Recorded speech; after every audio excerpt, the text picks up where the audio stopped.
Hello students आपण समस्त को साइकोलॉजी ऑनर्स क्लास को स्वागत। वर्तमान वीडियो रे आम जाना प्लस टू साइकोलॉजी विषय ठीक अच्छे। प्लस टू जो मैंने भी आपण साइकोलॉजी नहीं आपण क्लास आरंभ हो गला। जो छात्र छात्री मैंने प्लस टू रो वीडियो को देखुं आपण मैंने सबू सांगसाथी मान पाखक टे सेयार कर दिंतु। प्लस टू साइकोलॉजी क्लास आरंभ हो सारी। वर्तमान ये वीडियो रे आम जाना आपण प्लस टू साइकोलॉजी एक मार्क किसी क्वेश्चन आलोचना करवा। आपण मैंने समस्ते कोचिंग जाउछन्ति कॉलेज रे आपण क्लास हो गलानी ठीक अच्छे। देखा ये सब क्वेश्चन आंसर आपण आसूची कि नहीं ठीक अच्छे। तो सबकि क्वेश्चन गुड़िक आलोचना करवा पूर्व आपको कही रखे जो मैंने भी चैनल को न कर चैनल को सब्सक्राइब कर दिंतु और पाखे नोटिफिकेशन बटन को ऑल रे सेट कर दिंतु जहाँद्वारा कि जितेबाला ए टाइप किसी इंपोर्टान्स अपडेट्स देवी सर्वप्रथम नोटिफिकेशन आपण मान पाखे पहुँच पार ठीक अच्छे। तो चलते देखा एक नंबर ए क्वेश्चन कौन देखिए। एक नंबर क्वेश्चन देखिए जन्म समय नाभिनाड़ कटा होगा पर्यंत अवस्था को डैश कहुए। ऑप्शन ए प्राक प्रसव काल, ऑप्शन बी बाल्यावस्था, ऑप्शन सी नवजात, ऑप्शन डी देखिए सद्यजात अवस्था। तो सठिक आंसर हो सद्यजात अवस्था। नेक्स्ट क्वेश्चन देखिए कौन डैश विकासर अनभिवृद्धि रेखा कहुए। ऑप्शन ए देला कौन नवजात अवस्था, ऑप्शन बी देला सत्यजात अवस्था, सी ऑप्शन देला शैशव अवस्था, ऑप्शन डी देला प्रसव काल। सठिक आंसर हो कौन ऑप्शन ए नवजात अवस्था। ओके नेक्स्ट क्वेश्चन नंबर 3 देखिए कौन देखिए डैश अखाड़ुआ अवस्था बा ऑकवर्ड एज बोलिकी कहुए ठीक अच्छे। ऑप्शन ए देखिए जौवन अवस्था, ऑप्शन बी देला बाल्यावस्था, ऑप्शन सी देला कैशोर अवस्था, ऑप्शन डी देला कौन प्रारंभिक यौवन अवस्था। तो ऑप्शन डी हो सठिक आंसर प्रारंभिक यौवन अवस्था। मोस्ट इंपोर्टेंट भिडियोटी एक मार्क आपण क्वेश्चन आसूचे ठीक अच्छे। 4 नंबर क्वेश्चन देखो कौन देखिए बाल्यावस्था वृद्धि डैश मात्रा। बाल्यावस्था वृद्धि वृद्धिर मात्रा डैश हाँ वृद्धिर मात्रा डैश कौन ना अत्यंत धीर ना अत्यंत क्षिप्र ना यही संबंध में किसी जना नहीं ना ऑप्शन डी देला प्राय शून्य अटे। बाल्यावस्था वृद्धिटा कौन हो अत्यंत क्षिप्र होची ऑप्शन बी बा ख हो सठिक आंसर अत्यंत क्षिप्र ठीक अच्छे। 5 नंबर से भाई क्वेश्चन देखिए। 5 नंबर क्वेश्चन कौन दीजिए पाराथायरॉयड ग्रंथि थायरॉयड ग्रंथि जो रही रक्तरे डैश स्तर को नियंत्रित करिथाए। रक्तरे डैश स्तर को नियंत्रित करिथाए। ऑप्शन ए देला लवण, ऑप्शन बी देला उभय श्वेत और लोहित रक्तकणिका, ऑप्शन सी देला रंग, ऑप्शन डी दूसरी कौन ना कौन सी नुहे। सठिक आंसर हो ऑप्शन ए लवण ठीक अच्छे। से भली क्वेश्चन नंबर 6 देखा कौन देखिए डैश अभाव में शिशुर शारीरिक और मानसिक विकास व्याहत हुए एवं क्रेटिन बा विकलांग जड़मती शिशु जन्म लाभ करे। एटा आम आखि मुझी कहीदे ए कौन ना थायरक्सिन। थायरक्सिन जदि अभाव हो परवर्ती मुहूर्त में आमर जो जड़मती शिशु जन्म लाभ करुच्ची। आपण मैंने चेष्टा करंतु केमती बिना ऑप्शन रे माने वन वर्ड आंसर रे आपण मैंने लिखा चेष्टा करंतु बिना ऑप्शन रे आपण मैंने आंसर देवाक चेष्टा करंतु से भाव में आपण मैंने पढ़े जब आपण ऑप्शन ही दरकार नहीं ठीक अच्छे। ऑप्शन दे आपण मैंने सांगे सांगे तार आंसरटा जानीदेवे ओके। तो ये देखो ऑप्शन ए दी कैल्शियम, ऑप्शन बी दी थायरक्सिन, ऑप्शन सी देला आड्रिनल तापर ऑप्शन डी देला पेप्टिन, ऑप्शन बी हो जाउछि सठिक आंसर थायरक्सिन ओके।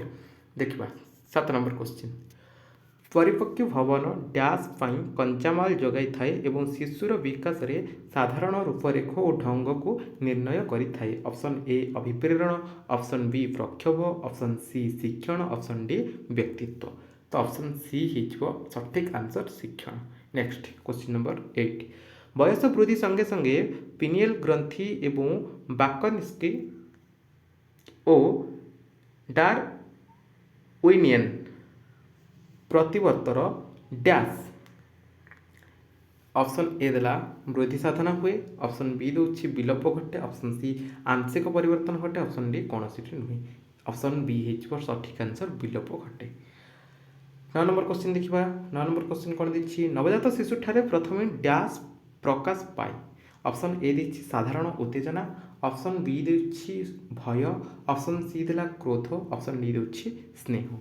तो साधारण उत्तेजना हो सठिक आंसर। ओके 10 नंबर क्वेश्चन से देखा कौन देखिए जन्म परर 15 दिन ठारू 2 वर्ष पर्यंत शिशुर शारीरिक विकास क्षिप्र गति हुए एवं यही समय को शिशुर डैश अवस्था बोली कह जाए। ये समय को शिशुर असहाय एक माने ऑप्शन ए असहाय ठीक अच्छे। तापर ऑप्शन बी देछि नीरव एटा तो हेनी। ऑप्शन सी मते देला उत्शृंखलित ये भी नहीं। तापर ये देला सृजनात्मक ये भी हेनी। ऑप्शन ए हो असहाय। ओके देखिए 11 नंबर क्वेश्चन डैश अवस्था शारीरिक विकास मंथर गति हुए एवं यही शक्ति मानसिक विकास और अन्यान्य क्रियाकलाप व्यवहृत हुए। ए क्वेश्चन देदेला असहाय, बी क्वेश्चन देदेछि शैशव, सी क्वेश्चन देदेला वयःसंधि, तापर घ बा डी क्वेश्चन देदेला किशोर। तो आपण मानकर हो ये वयःसंधि ठीक अच्छे। वयःसंधि ये आ गोटे ऑप्शन देता यौवन ये तो हेनी ये जो वयःसंधि जोटा कि ऑप्शन सी ठीक अच्छे। ओके 12 नंबर क्वेश्चन देछि भ्रूणस्रावर गोटे मुख्य कारण है यथेष्ट डैश अभाव। यथेष्ट प्रोजेस्टेरोन नाम ये ऑप्शन बी रे ठीक अच्छे। ऑप्शन ए देदेला एड्रेनालिन, ऑप्शन बी देदेला प्रोजेस्टेरोन, ऑप्शन सी देदेला टेस्टोस्टेरोन, तापर ऑप्शन डी देदेला कॉर्टिसोल। ओके देखिए 13 नंबर क्वेश्चन कौन दीजिए 13 नंबर क्वेश्चन दीजिए बाल्यावस्था विभिन्न दैहिक प्रवृत्ति गुड़िक सामाजिक परिवेश में सामाजिकीकरण कर मनोविश्लेषण मतवाद को व्यक्तित्व डैश मतवाद बोली कहुपर। जैविक शारीरिक तापर ये आगे देला व्यवहारिक ये देला सामाजिक सांस्कृतिक ये हो जैविक। जैविक सठिक आंसर। ओके तापर 14 नंबर क्वेश्चन देखिए कौन शिशु एक क्षुद्र प्राप्त वयस्क लोक बोली पूर्वर जहाँ विश्वास करा डैश ताहा आदौ ठीक ही नुहे ताहा पूरापूरी ठीक आंशिक भाव में ठीक ना आदौ ठीक नुहे आदौ ठीक नुहे। ओके 15 शिशुर परिमाणात्मक व मात्रिक परिवर्तन को डैश कह जाए वृद्धि विकास व्यक्तित्व ना परिपक्व भवन। सठिक उत्तर हो वृद्धि। ओके नेक्स्ट 16 नंबर क्वेश्चन देखा शिशुर गुणात्मक परिवर्तन को डैश कह जाए। गुणात्मक परिवर्तन को कौन कह जाए रे गुणात्मक परिवर्तन को विकास बोलिकी कह जाए ठीक अच्छे। गुणात्मक परिवर्तन को विकास बोली कह जाए। ओके आ ऑप्शन पढ़ुनी ये वृद्धि तो ये हेनी व्यक्तित्व हेनी परिपक्व भवन हेनी विकास बोली कह जाए ये आम आखि मझी कहीदेवा ठीक अच्छे। क्यों मनोविज्ञानी मतरे मानव जीवनर प्रथम 5 वर्ष मध्य व्यक्तित्वर मूलदुआ पड़ी था। ये आमर ऑप्शन सी सिगमंड फ्रॉइड, जेबी वाटसन ये हेनी, इवी टिचनर ये मत नहीं, हॉरलॉक ये मत नहीं। Okay option C Sigmund Freud सठिक आंसर ठीक अच्छे। तो पिला माने ये थिला आपण मानकर +2 सेकेंड ईयर साइकोलॉजी जो मैंने भी नहीं से 1 मार्कर किसी क्वेश्चन आपण मैंने या भल भाव में पढ़ु। आज ठारू आपण मैंने प्रस्तुति आरंभ करूँ देखिए आपण मानकर जिते बेले भी माने बोर्ड एग्जाम हम फेब्रुआरी मसरे तो बोर्ड एग्जाम हो ठीक अच्छे।